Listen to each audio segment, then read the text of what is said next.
আমি প্রথমে আপনাকে বলি, গতকালকে আমার ভাই সাম্য যে খুন হয়েছে অপরাধীদের হাতে, সেখানে এক শুধু সাম্য কিন্তু খুন হচ্ছে না।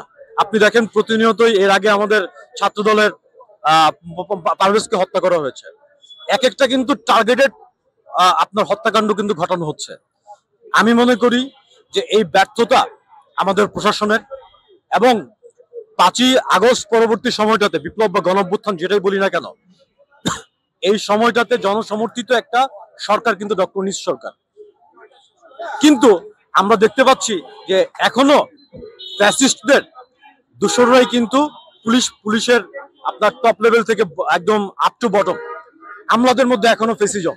তো সেখানে ফেসিস্টদের রেখে আপনি তো আইন শৃঙ্খলা আপনি ঠিক করতে পারবেন না, এটাই স্বাভাবিক।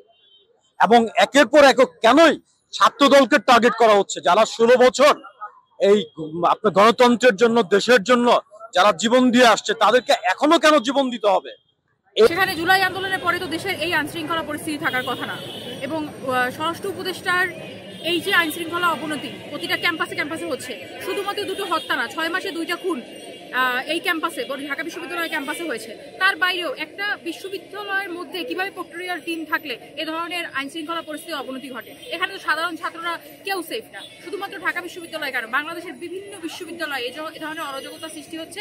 একটি নিষিদ্ধ সংগঠন এবং পূর্বের একটি গুপ্ত সংগঠন, এরা কখনোই সাধারণ ছাত্রদের পক্ষে দাঁড়িয়ে তাদের অধিকারের জন্য এই যে আইনশৃঙ্খলা অবনতির অবনতি এটা নিয়ে কথা বলছে না। মাদকের অভয়ারণ্য হয়ে উঠছে ক্যাম্পাসগুলো।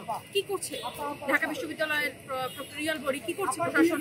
এবং আপনি দেখুন গতকালকে ভিসির আচরণ, তার একটি শিক্ষার্থী মারা গেছে, সেখানে তার যে এগ্রেসিভ আচরণ, এটা সত্যি অনাকাঙ্ক্ষিত। এটা একজন ভিসি স্যারের কাছ থেকে এটা আমরা আশা করি না। আমরা এটা আসলে ভরসা রাখতে পারছি না যে এই ভিসির আন্ডারে সুষ্ঠুভাবে ছাত্রলীগের বিচার করা সম্ভব। আজকে ঢাকা বিশ্ববিদ্যালয়ে যদি ছাত্রলীগের যারা জুলাই আন্দোলনের হত্যাকে পেট্রোলাইজ করছে তাদের শাস্তি হতো, পুরো বাংলাদেশের সবকটা ক্যাম্পাসে এটা স্প্রেড হতো। সো দেশের সর্বোচ্চ বিদ্যাপীঠে পড়তে এসে সন্তান যদি সেফ না থাকে, তাহলে আমাদের বাবা মারা আমাদের কিভাবে রাস্তায় পাঠাবে? সাম্য ভাই আমাদের বিশ্ববিদ্যালয়ের একজন শিক্ষার্থী, তারপর এটাই সবচেয়ে বড় পরিচয়।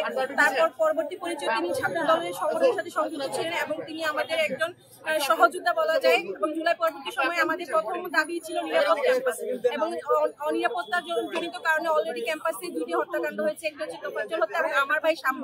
গতকালকে উদ্যানের সামনে আপনারা জানেন যে বহিরাগতদের ছুরিকাঘাতে তার নৃশংস মৃত্যু হয়। এই ঘটনা কোনো পৃথিবীর কোনো বিশ্ববিদ্যালয়ে হয়েছে কিনা আমি জানি না। আমাদের পরিবার, আমাদের সবাই এখন আমরা আতঙ্কিত, শঙ্কিত। এর যথোপযুক্ত এবং দ্রুত সময়ের মধ্যে কর্মসূচি গ্রহণ করতে হবে। আমাদের ভিসি স্যার এ পর্যন্ত কোনো যথোপযুক্ত কর্মসূচির কথা উল্লেখ করেননি। তিনি কর্মসূচি উল্লেখ করতে পারতেন। আমি মনে করি যে এই অনিরাপত্তার দায়ভার কেবলই ভিসি, এবং যেহেতু তিনি আমাদের সর্বোচ্চ অভিভাবক, এই দায়ভার ওনার এবং প্রক্টর স্যারের। এই হত্যার দাবি, এই হত্যার শাস্তি নিশ্চিত না করতে পারলে আমরা অবশ্যই তার পদত্যাগের দাবিতে আবার সোহরাওয়ার্দী উদ্যানে একজন মানুষ হত্যার বিচার অবশ্যই সেটা আইন অনুসারে হবে। এবং যেহেতু আমি অপরাধ বিজ্ঞানের ছাত্র, তো আমি জানি যে অপরাধের বিচার অর্থাৎ মার্ডারের বিচার হয় ফাঁসির মাধ্যমে, ফাঁসি কার্যকরের মাধ্যমে। তো যারা হত্যাকাণ্ডটি ঘটিয়েছে তাদের আমি বিচারের সম্মুখীন করে তাদের সর্বোচ্চ শাস্তি ফাঁসি চাই।